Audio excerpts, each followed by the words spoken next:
हम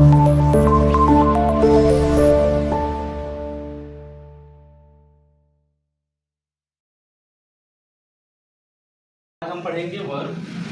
रेडी कर लो वर्ब।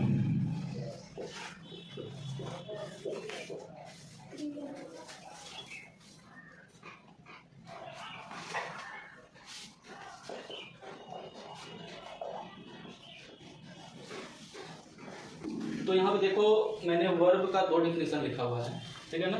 एक है कि a verb is a word that is something about the subject. फिर दूसरा लिखा हूँ कि a verb is a word that shows the action done by a subject. यानी कि जब मैंने दो तरह का डिफिनेशन लिखा, यानी कि इसका मतलब ये समझ जाओ कि वर्ब भी दो तरह के होते हैं। वर्ब भी दो तरह के होते हैं, ठीक है ना। क्या होता है वर्ब? कि वर्ब वह शब्द होता है जो किसी वाक्य में सब्जेक्ट की जगह पे नाउन या प्रोनाउन, ठीक है ना, जो सब्जेक्ट की जगह पे नाउन या प्रोनाउन आते हैं उनके बारे में कुछ बताता है। यानी कि वर्ब वह शब्द होता है जो सब्जेक्ट के बारे में कुछ बताता है। या दूसरा डेफिनेशन है कि वर्ब वह शब्द होता है जो सब्जेक्ट के द्वारा किए गए कार्य को दर्शाता है। एक सब्जेक्ट के बारे में कुछ बताएगा कि वह क्या है, क्या था, क्या बनेगा, ठीक है ना। तो जो यह बताएगा वह भी वर्ब है। और जो किसी सब्जेक्ट के द्वारा कोई कार्य करना दर्शाएगा तो वह कार्य करना भी वर्ब है। जैसे एग्जाम्पल अगर मैं लिख दूं,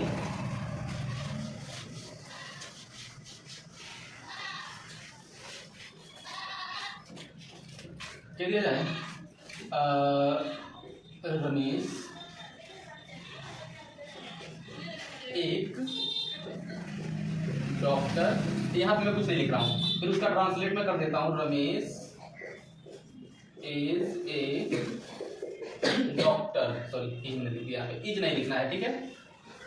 तो यहाँ पे मैं लिख दिया हूँ कि रमेश एक डॉक्टर और रमेश ए डॉक्टर, ठीक है ना। यहाँ हिंदी वाक्य में पता नहीं चल रहा है अभी तक कि रमेश क्या है। रमेश एक डॉक्टर का भाई है, रमेश एक डॉक्टर का लड़का है, रमेश एक डॉक्टर था, रमेश एक डॉक्टर बनेगा, रमेश एक डॉक्टर होना चाहता है, रमेश एक कुछ भी हो सकता है ना, कुछ भी हो सकता है ना। लेकिन वर्ब क्या करता है? वर्ब यह बताता है कि जो सब्जेक्ट है रमेश वह क्या है। अगर यहाँ पे खाली है लिख दिया जाए, केवल है लिख दिया जाए तो पता चल जा रहा है कि रमेश ही डॉक्टर है। यानी कि ये जो है ये रमेश के बारे में बता दे रहा है कि रमेश ही डॉक्टर है, यानी कि रमेश क्या है बता दे रहा है। यानी कि यही बात इज जो होती है, ठीक है ना, इज है कि अंग्रेजी होती है और इज बता दे रहा है कि रमेश जो है वही डॉक्टर है। यानी कि जो शब्द सब्जेक्ट के बारे में बता दे कि वह क्या है वही तुम्हारा वर्ब होता है। तो यहाँ पे अभी तक इज नहीं, जब तक इज नहीं आया तब तक रमेश के बारे में क्या है वो क्लियर नहीं हो रहा था। लेकिन जैसे ही इज आ गया यानी कि है आ गया, है बता दे रहा है कि रमेश ही डॉक्टर है। अभी तक वो कोई भी हो सकता था ना, डॉक्टर का भाई हो सकता था, डॉक्टर का लड़का हो सकता था, कोई भी हो सकता था। लेकिन है आ गया तो क्लियर कर दिया कि रमेश ही एक डॉक्टर है। यानी कि है क्या कर रहा है? रमेश के बारे में बता रहा है वो डॉक्टर है। यानी कि है कि अंग्रेजी इज होता है, इसलिए इज क्या है? वर्ब है। समझ गए ना।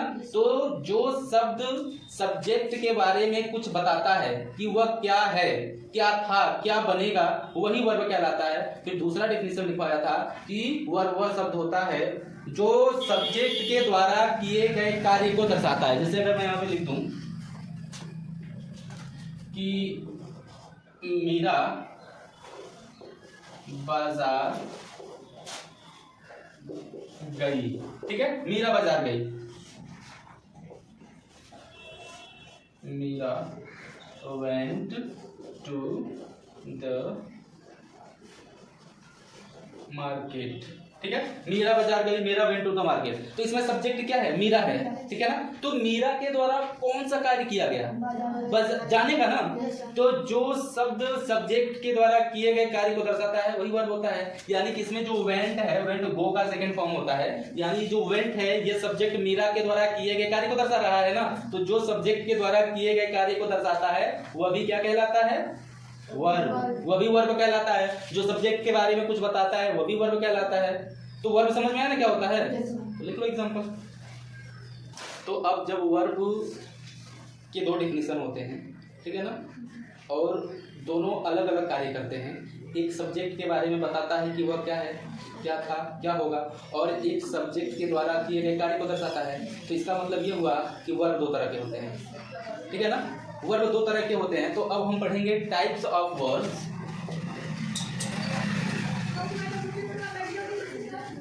टाइप्स ऑफ वर्ब, वर्ब के प्रकार, कि वर्ब कितने प्रकार के होते हैं। तो वर्ब जो होते हैं मुख्य रूप से दो ही प्रकार के होते हैं, ठीक है ना, कि वर्ब,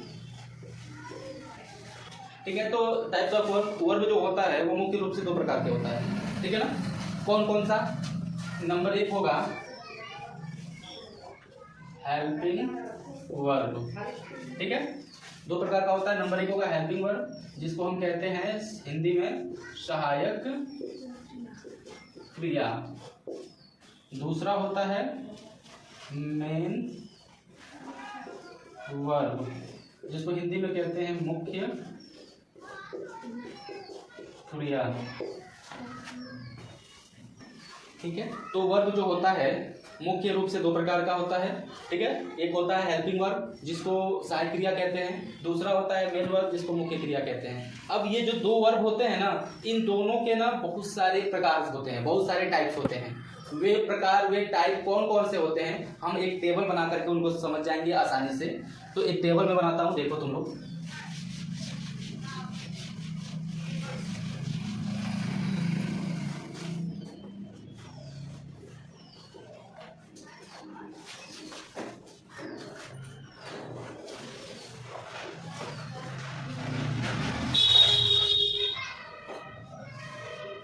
तो ये होता है ये वर्ब, और इसके दो मेन टाइप्स होते हैं।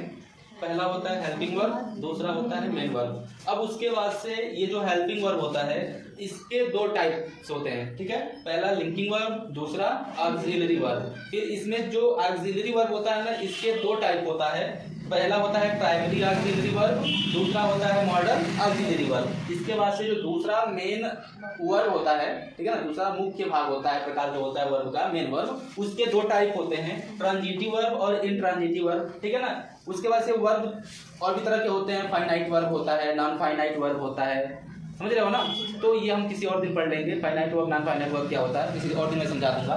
तो अभी फिलहाल के लिए इतना समझो कि वर्ब के दो मेन टाइप्स होते हैं, हेल्पिंग वर्ब, मेन वर्ब। फिर उसके बाद से हेल्पिंग वर्ब के इतने टाइप्स और मेन वर्ब के इतने टाइप्स। तो इसमें सबसे पहले हमको पढ़ना है हेल्पिंग वर्ब। तो सबसे पहले तुम लोग हेडिंग कर लो हेल्पिंग वर्ब। हेल्पिंग वर्ब हो गया। क्या होता है हेल्पिंग वर्ब? कि हेल्पिंग वर्ब वह वर्ब होता है जो किसी मेन वर्ब के साथ आता है या बिना मेन वर्ब का ही आता है। या तो मेन वर्ब के साथ आएगा, नहीं तो बिना मेन वर्ब का ही आएगा, और आकर के वाक्य के टेंस और पैसिव फॉर्म के बारे में बताएगा।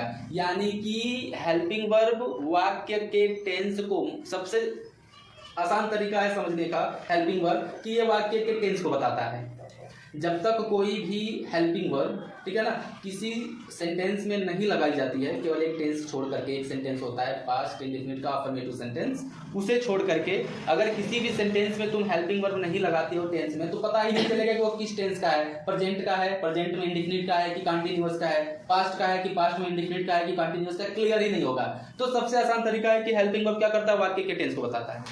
समझ रहे हो ना। जैसे मैं एक एग्जाम्पल अगर लिख दूं कि सीता, ठीक है ना, बाजार जा रही, ठीक है ना, मैं आप कुछ नहीं लिख रहा हूँ, और फिर इसको मैं ट्रांसलेट करता हूँ, सीता गोइंग टू मार्केट, ठीक है। तो यहाँ पे देखोगे कि सीता बाजार जा रही, किस टेंस का है, पता चल रहा है? नहीं पता चल रहा है। टेंस तीन तरह के होते हैं, प्रेजेंट, पास्ट, फ्यूचर। तो किस टेंस का है, ये प्रेजेंट टेंस का है, पास्ट टेंस का है कि फ्यूचर टेंस का है, क्लियर नहीं हो रहा है। लेकिन अगर यहाँ पे मैं है लिख दूं तो अब पता चलेगा किस टेंस का है, किस टेंस का है, प्रेजेंट टेंस का है। अगर मैं यहाँ पे थी लिख दिया होता तो पास्ट टेंस का हो जाता ना। तो ये जो है और थी जो है ना, यही मुख्य हेल्पिंग वर्ब होता है, सहायक क्रिया होता है, और इसकी अंग्रेजी होगा इज। यानी कि इज केवल आ जाने से पता चल जा रहा है कि वाक्य किस टेंस का है। यानी कि हेल्पिंग वर्ब समझने का सबसे आसान तरीका है कि यह क्या करता है, वाक्य के टेंस को बताता है कि वाक्य किस टेंस का है। तो यहाँ पर इज क्या कर रहा है, इज आ जाने से पता चल जा रहा है कि सेंटेंस प्रेजेंट टेंस का है, और प्रेजेंट में कौन सा टेंस है, तो प्रेजेंट कंटीन्यूअस टेंस है, यानी कि हेल्पिंग वर्ब जो होता है वो वाक्य के टेंस को बताता है। समझ में आ गया? लिख लो एग्जांपल। क्या तो अब क्या होता है, समझ में आया ना सबको? अब क्या होता है कि हेल्पिंग वर्ब बहुत सारे होते हैं, तो ये कौन कौन से होते हैं हम ये जानेंगे। तो देखो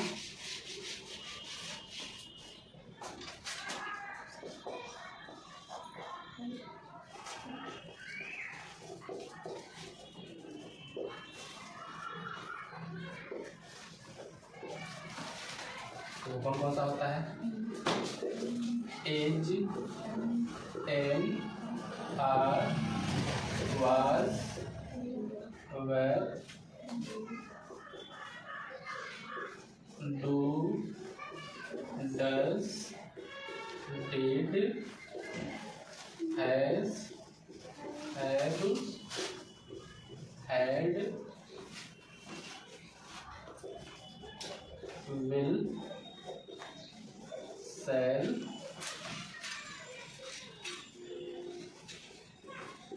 would, should, may, can, might, would, must, need, ought to, used to, dare, etc. और भी होते हैं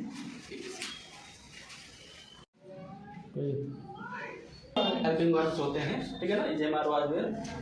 अब हेल्पिंग वर्ब तो ये हो गए, अब इनके क्या होते हैं, दो प्रकार होते हैं। हेल्पिंग वर्ब को भी दो प्रकारों में बांटा गया है, यानी कि इसमें, ठीक है ना, जो कुछ होंगे, एक लिंकिंग वर्ब होगा, आधे इसमें लिंकिंग वर्ब कहलाएंगे और आधे क्या कहलाएंगे, हेल्पिंग वर्ब कहलाएंगे। आधे नहीं कहलाएंगे, यानी एक बार इन्हीं को हम हेल्पिंग वर्ब, लिंकिंग वर्ब कहेंगे, और एक बार इन्हीं को हम ऑक्सिलरी वर्ब भी कहेंगे। तो कब इनको हम लिंकिंग वर्ब कहेंगे और कब इनको हम ऑक्सिलरी वर्ब कहेंगे, यही जानना है, ठीक है ना। तो इसके दो टाइप होते हैं, तो इसमें पहला टाइप हेडिंग कर लो, लिंकिंग वर्ब। तो क्या होता है लिंकिंग वर्ब कि जब हेल्पिंग वर्ब का प्रयोग सब्जेक्ट के बारे में कुछ बताने के लिए किया जाता है, यानी कि जब हेल्पिंग वर्ब सब्जेक्ट के बारे में कुछ बताने के लिए प्रयोग किया गया हो कि सब्जेक्ट क्या है, क्या था, क्या बनेगा, तब उसी हेल्पिंग वर्ब को हम लिंकिंग वर्ब कहेंगे। दूसरा तरीका समझने का है, आसान तरीका, कि जब हेल्पिंग वर्ब का प्रयोग बिना मेन वर्ब के अकेले हो, यानी कि उसके साथ कोई मेन वर्ब ना आया हो, कोई कार्य करने की अंग्रेजी न लिखी गई हो, केवल हेल्पिंग वर्ब जो मैंने लिखा था, is, am, are, was, were, will, shall, has, have, had, do, does, did, may, might, can, could, should, अगर वो अकेले आए हों बिना कार्य करने की अंग्रेजी के, तो उसी को हम उस समय कहेंगे कि ये लिंकिंग वर्ब है। जैसे एग्जांपल देखो, अगर मैं कह दूं ही इज ए टीचर, ध्यान से देखो सब लोग, ही इज अ टीचर, वह एक अध्यापक है। तो यहाँ पे ये जो इज है, ही सब्जेक्ट के बारे में बताने के लिए आया है, एक तरीका हो गया समझने का। दूसरा तरीका कि यह जो इज है ना, बिना किसी मेन वर्ब के आया है, यानी कि इस सेंटेंस में कहीं भी कार्य करने की अंग्रेजी है, इसमें कोई कार्य हो रहा है, वह एक अध्यापक है, इसमें कोई कार्य हो रहा है, नहीं हो रहा है ना, यानी कि इसमें कार्य करना आया ही नहीं है। तो जब हेल्पिंग वर्ब बिना कार्य करने की अंग्रेजी के साथ आएगा, यानी कि अकेले आएगा, तब उसी हेल्पिंग वर्ब को आपको कहना है कि वह लिंकिंग वर्ब है। आया समझ में ना? जैसे अगर मैं यहाँ पे कह दूं कि he is going to school, ठीक है, तो यहाँ पे इज जो है ना गोइंग के साथ आया है, तब ये लिंकिंग वर्ब नहीं है, तब ये लिंकिंग वर्ब नहीं है। यहाँ पर किसी वर्ब मेन वर्ब के साथ नहीं आया तो लिंकिंग वर्ब है, लेकिन अगर यहाँ पे इज मेन वर्ब के साथ आ गया है तो ये लिंकिंग वर्ब नहीं रहा तब। अरे सब बात समझ में ना? तो ऐसे ही जितने हेल्पिंग वर्ब हैं, जितना मैं लिखवाया हूं, अगर वो अकेले आएंगे बिना किसी मेन वर्ब के आएंगे तो सभी के सभी लिंकिंग वर्ब कहलाएंगे। तो देखो एग्जांपल, इसको नहीं लिखना है। आई हैव ए कार, यहाँ भी देखो आई हैव अ कार, मेरे पास एक कार है, तो यहाँ पे हैव जो है हेल्पिंग वर्ब होता है कि नहीं होता है? हैव किसी मेन वर्ब के साथ आया है? नहीं आया है ना, तो हैव क्या हो गया? लिंकिंग वर्ब हो गया। दूसरा हेल्पिंग वर्ब का दूसरा टाइप क्या होता है? Auxiliary verb. तो अब हम समझेंगे कि ऑक्सिलरी वर्ब क्या होता है। दूसरा टाइप होता है हेल्पिंग वर्ब का ऑक्सिलरी वर्ब, इसको सहायक क्रिया ही बोलते हैं, ठीक है ना।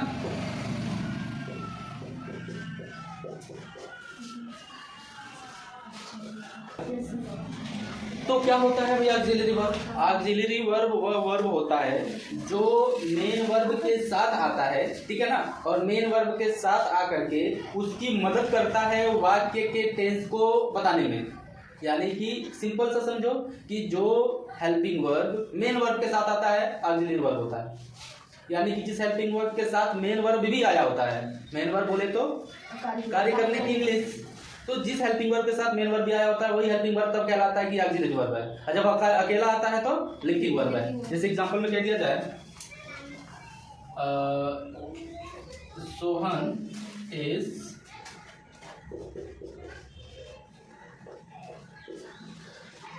प्लॉइंग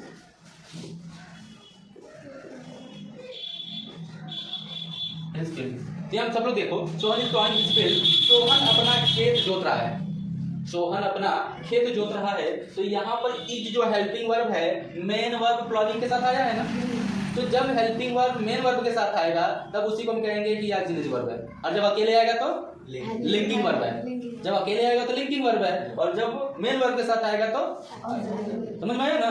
तो ऐसे सभी जितना हेल्पिंग वर्ब में लिखवाया हूँ, अगर वो किसी न किसी मेन वर्ब के साथ आता है तो ऑक्सिलरी वर्ब कहलाएगा, और अकेला आएगा बिना मेन वर्ब का आएगा तो लिंकिंग वर्ब कहलाएगा। जैसे एक और एग्जांपल देख लो, आई एम टीचिंग इंग्लिश, मैं इंग्लिश पढ़ा रहा हूँ। देखो एम हेल्पिंग वर्ब टीचिंग के साथ आया है ना, तो ऑक्सिलरी वर्ब है। समझ में आ गया? नहीं समझ में आया जी? इज हेल्पिंग वर्ब है, एम हेल्पिंग वर्ब है, is am are was were will shall has had do did may might can could, ये सभी क्या होते हैं? हेल्पिंग वर्ब होते हैं ना। तो जब ये हेल्पिंग वर्ब्स बिना कार्य करने की अंग्रेजी के आएंगे, यानी कि किसी भी कार्य करने की अंग्रेजी उनके साथ नहीं आएगा, तब वो कहलाएंगे लिंकिंग वर्ब, जो पहले हम पढ़े हैं, ठीक है। और जब वही helping verbs is am are was were will shall has had do did may might can could would should में, ये जो must need there are used to, ठीक है ना, ये जब किसी कार्य करने की अंग्रेजी के साथ आएंगे, यानी कि उनके साथ कार्य करने की अंग्रेजी आएगा, तब वही हेल्पिंग वर्ब ना ऑक्सिलरी वर्ब कहलाएंगे। तो यहाँ पे देखो इज जो है ना, इसके साथ क्या आया हुआ है? प्लॉइंग आया है। प्लॉइंग क्या होता है? खेत जोतना। खेत जोतना एक कार्य होता है, यानी ये कार्य की अंग्रेजी यानी कि मेन वर्ब है, तो मेन वर्ब के साथ आया इसलिए ऑक्सिलरी वर्ब है। यहाँ पे देखो टीचिंग, टीचिंग मतलब पढ़ाना, पढ़ाना एक कार्य होता है और कार्य को मेन वर्ब कहते हैं, यानी कि यहाँ पे एम जो होता है हेल्पिंग वर्ब टीचिंग के साथ आया, यानी कि मेन वर्ब के साथ आया, तो ये ऑक्सिलरी वर्ब हो गया।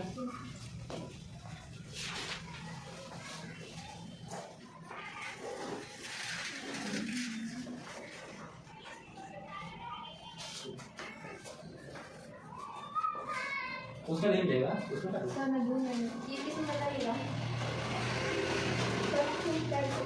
लाइक कोल्ड हो, एडजेक्टिव क्वालिटी हो, you cats like cold water. हां कुछ मिल दिया ना, ठंडा पानी पसंद करती है। हां तो यहाँ पे जो फ्यू है ना, ये जो कोल्ड है ये एडजेक्टिव है, ठीक है ना, और ये जो फ्यू है ना ये भी एडजेक्टिव है, लेकिन ये क्या कर रहा है? इसकी संख्या बता रहा है, तो ये नॉमिनल एडजेक्टिव है, और नॉमिनल एडजेक्टिव में ये क्या है? इंडेफिनिट नॉमिनल एडजेक्टिव, ठीक है।